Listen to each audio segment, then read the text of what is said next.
Hello, welcome to this week's Wild Spirits News. I'm Sibylla and today I'll give you 5 ways out of the isolation that kills your passions.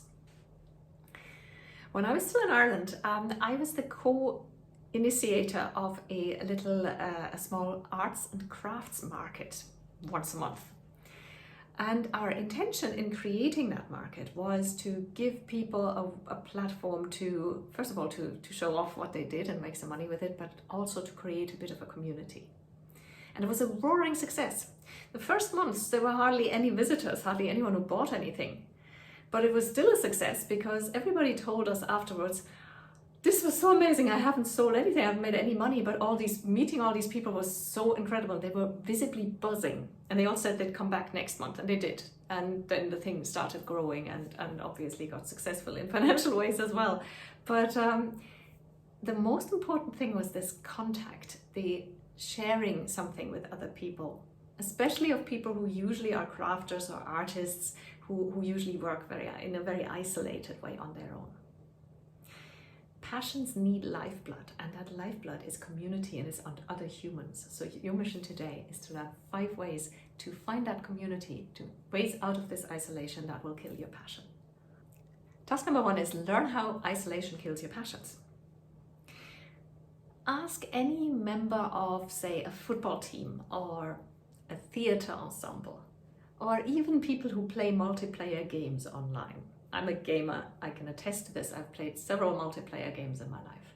And ask all of these people what's the best thing about it, about what they do, and they will tell you it's this camaraderie, this community with others, this working together on something, supporting each other, sticking together and achieving something. That is the best feeling. And of course the friendships you make along the way. There's nothing more exhausting and nothing requires more effort and persistence than trying to do something all on your own without any support, to stick with it day in, day out, especially if it's something that requires a lot of persistence. For example, the piano is right here.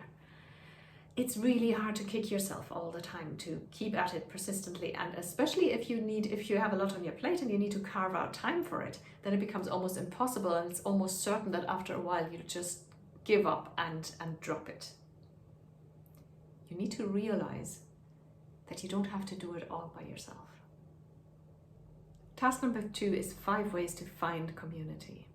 So I'm giving you 5 ideas now in the following to just jog your memory and to just get you inspired, to get you going on the way of finding your way out of this isolation. I've brainstormed them and wrote them down, so I'm going to read them out to you.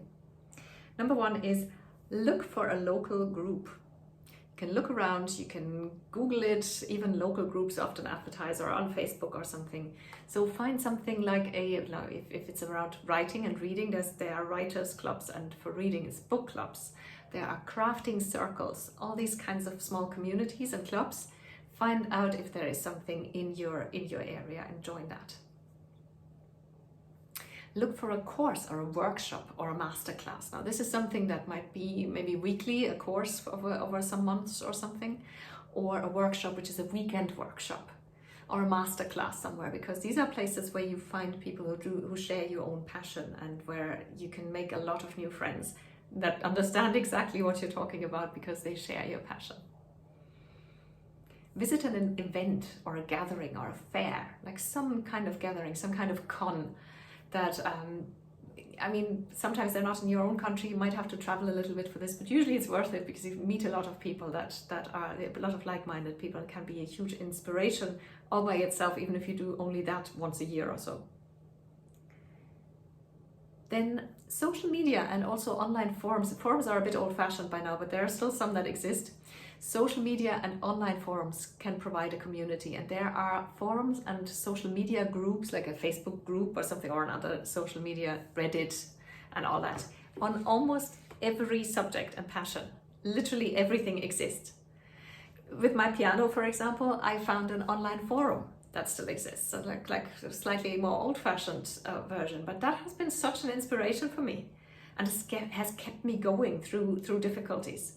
Because when you do something all on your own, again, it's really hard, and there can be so much inspiration just by reading about other people who also have similar problems, or writing something when you're saying it, or writing something about when you have a problem, and people will rush in to help you. People are usually so helpful when it's about other people who share their same passion. And that can give you a huge uplift and can keep you going and inspire you. The next point is visit a shop related to your passion. And get chatting there. Like if it's crafting, obviously you visit a craft shop. Or, there's bookstores. Sometimes you don't see this at first glance, but they might know of groups or of even writers' circles or something. Just get chatting to the people who work there. These are usually people who are passionate about the subject already, and you might just actually run into somebody in the store who's shopping there as well. So just move in those circles, and you will eventually come across like-minded people. And the last thing is, if all else fails, create a group around your passion. Do it yourself. Start something on your own. You see, in our day and age, we get more and more used to isolating ourselves and hiding at home behind our computers. You need to actively fight this tendency by sometimes just nudging yourself out of the door and amongst people. And if it's only online, that's the next best thing. But actual conversations with people, exchange about your passions, because nothing is more exciting and more exhilarating. Nothing lifts you up more than doing just that. Which brings me to task number 3, which is let me know. Hit the reply button on the email that you got the link to the video with and tell me what you took away from this video. Is there any of the 5 steps that you're going to try? Are you already involved in community around your passion? I'd love to know. So write to me and I'll reply to every email, I promise. If you didn't get the link to the video in an email, that means you're not part of the Wild Spirits community yet, and you should join us. Come to wildspiritscoaching.com and fill in that little form there. You get 1 email per week. It's 100% spam free. You'll get extra information and articles. You get recommendations of books and other resources. And sometimes you get exclusive offers that are only for my subscribers that nobody else ever gets to see. So go to wildspiritscoaching.com and sign up. Or you can Google Wild Spirits Coaching. That'll get you to the website as well. Thank you for watching.